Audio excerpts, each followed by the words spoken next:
Hey, what's going on, everyone? My name is Matt Jarbo. This is Stranger Days. And I love YouTube. I do. I do this 7 days a week, and I don't hate what I do at all. There are good days and there are bad days, some that are way worse than others, obviously. But ultimately, I wake up every morning and I look forward to doing my job because this is something I'm allowed to do. And I can't thank you enough. I just want to start off by saying I cannot thank you guys enough for giving me this opportunity every single day. It's great.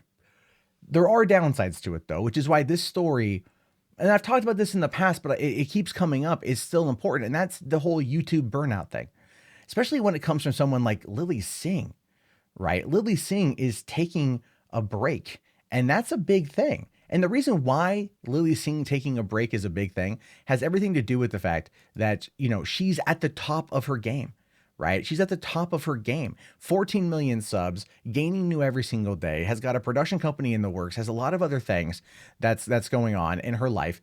And she's hit that peak, hit that point where she's put in all this time and she's wondering probably when the reward is going to be, right? When she's going to be able to kind of take a quick step back, take a little bit of a break, take the load off her shoulder, give it to somebody else for a while, and enjoy the fruits of her labor.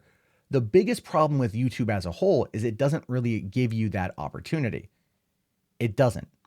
And we're seeing this more and more and more and more as time goes on and the algorithm continues to change. Now, the article here says, Lilly Singh, one of YouTube's most successful creators, is taking a break. In a recent video, Singh explains that she is mentally, physically, emotionally, and spiritually exhausted, and she plans to take time away in order to recoup her creative energy. And she's not the first person to do this. Jacksepticeye did this over the summer. Took about a month break, went to LA to do some work out there, to hang out with friends, and to just kind of like revitalize himself. And he's come back and doing his thing again. People can take breaks and they can move on to other projects and have a little bit of fun and then come back into the fold. But you're going to probably see a lot of people start talking about that are up and coming right now that aren't like OG YouTubers that are going to probably get to a point where they realize that they can't. Right. And if I'm being honest, I'm one of the people out there that really can't. I do what I do every day, and that gives me enough to get by. And I'm not complaining about that at all. I'm merely pointing out that that's a reality of the type of work that I do. And I'm fine with it because I'm at home with my kid. I'm home anyway. I'm a stay-at-home dad. It gives me the opportunity to work and be with her, and it works for me. But there are other people out there that don't have that, and they're also struggling. Friends of mine right now, 500,000 subscribers, struggling because every video they put out keeps getting demonetized. Every video that they put out keeps getting hit. And unless they engage in the nonstop drama and the nonstop attacks on other people, they find it harder for them to get around what's going on. And part of that big problem is the way that YouTube handles the content. A large part of it is how YouTube handles content and how it always wants you to act as basically an aggregate. I have a setup that works well for me for what my skill set is. I've built everything the way that I like and I can get it done relatively quickly, but that's me. Other people don't do that. Other people go out and they actually they do video production work. I rely on my storytelling abilities for what I do here. But anyway, I don't want to make this about me. This isn't about me. It's about Lilly Singh and why it's important. For 8 years, Singh has consistently released videos and daily vlogs on YouTube. She is currently more than 16 million subs between her channels, and she is considered one of the highest earning YouTubers. But success does not equal well-being, and Singh says she could be mentally healthier. I've enjoyed it, she says of YouTube. I love it, but that doesn't take away from the fact that it has been a lot. And she isn't the first YouTuber to step away either, due to mental health. As creators struggle to stay on top of an ever-changing platform, many struggle with burnout. For some, making the content means a constant grind. Breaks mean losing subscribers in the prominent status in YouTube's popular algorithms. That's key for most YouTube success. That is true. That is absolutely true. Half of what we do is all generated around the algorithm, right? Which is why it is legitimately important for you guys to engage with the content, not the creator on other platforms, but engage with the content. That's thumbs up or thumbs down if you want. That's comments, subscriptions, hitting that bell, engaging with the creator in a way that works. Part of what happens lately, what I've noticed, is that we watch on a multitude of devices, right? I watch on my TV more than probably anything else right now. But guess what? I don't really engage with anything on my TV because it's my TV. It's a bit of a fumble to find the thumbs up button on that. And then I can't comment on anything. So it makes it hard. And I'm on my computer like most of the time during the day. So I don't watch content here. I work. I go out there and I watch content. I go out there and I play video games. I like to separate. But still, it's that engagement factor that even I need to work on. So I have my phone. I have my mobile device. And I'll leave comments there and I engage with people on that. But that's only when I'm on my phone. I don't want to be sitting there on YouTube watching TV and on YouTube on my phone. It becomes a bit of a hassle. The way YouTube's kind of created the algorithm is that it forces you to keep putting out content if you're a creator. And if you mess up, if you miss days, then that hurts you. Like last week I went to LA to go to YouTube's a creator summit, and I pre-created content for the time that I was gone because I wouldn't have time in LA to do it, and I didn't want to miss out on the days. And if I do, I miss out on the algorithm, and the algorithm then dings the channel. It's a constant grind that ultimately really impacts a lot of people, and a lot of people negatively. It's never impacting them in a good way, by the way. I just want to make that clear. It never impacts them in a good way.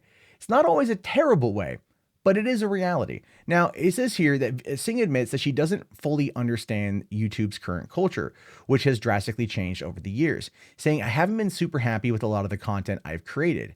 You know, the thing about YouTube is that in all its glory, it's kind of a machine, and it makes creators believe that we have to pump out content consistently, even at the cost of our life and our mental health and our happiness, because if you don't, then you become irrelevant.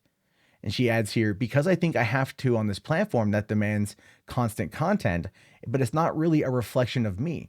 And that is actually a statement that wholly resonates with me. I'm sure you guys are aware of my controversy from a few months ago. That was a large part of it, is I just got burnt out. I got angry. I didn't take care of myself properly. I allowed myself to do something stupid.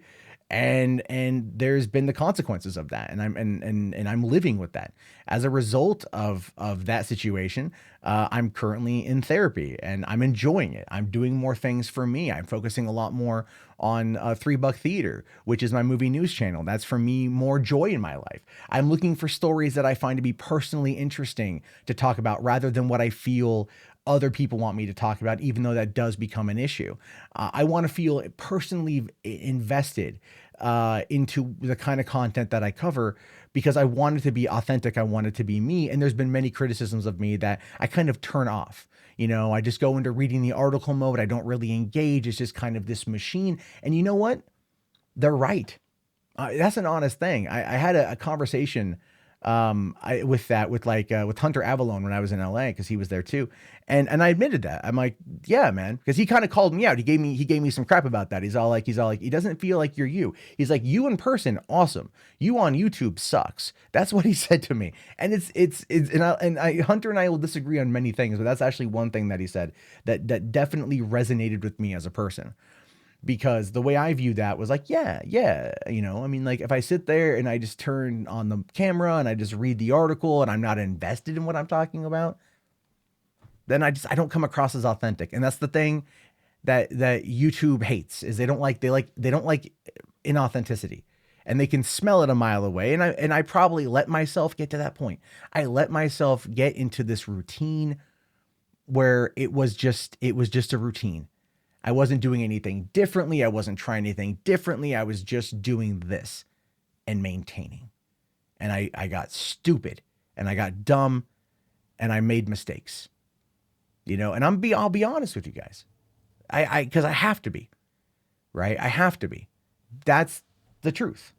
And that's why, you know, I watched her video and I'm quoting from the article here, cause I just don't want to get a copyright strike, but that's the point.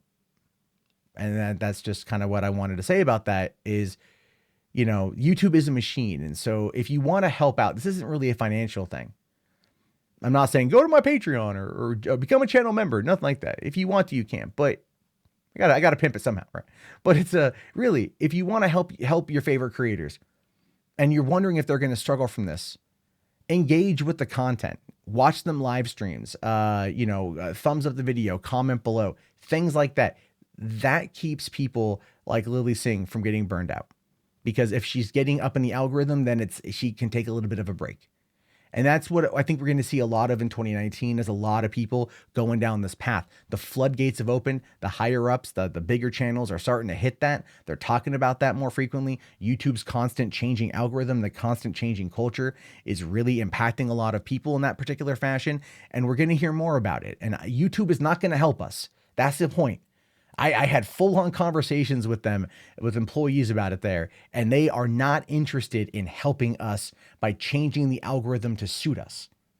They are interested in teaching us how to use the algorithm to benefit us, but because it constantly changes, it requires a constant update. That's where things are. And it's a lot of people don't know this, and it's going to impact them. If you want to help alleviate that impact, this is how you do it. Anyway, I thank you guys for getting this far in the video. If you made it this far, type YouTube into the chat so I know. Leave your comments, please thumbs up, all that jazz. My name, of course, is Matt Jarbo. Thank you so much for watching the channel. Remember, if you do want to support it, you can do all those things. And you can always, you know I'm going to do it. You can always do. Turn off that pesky ad block.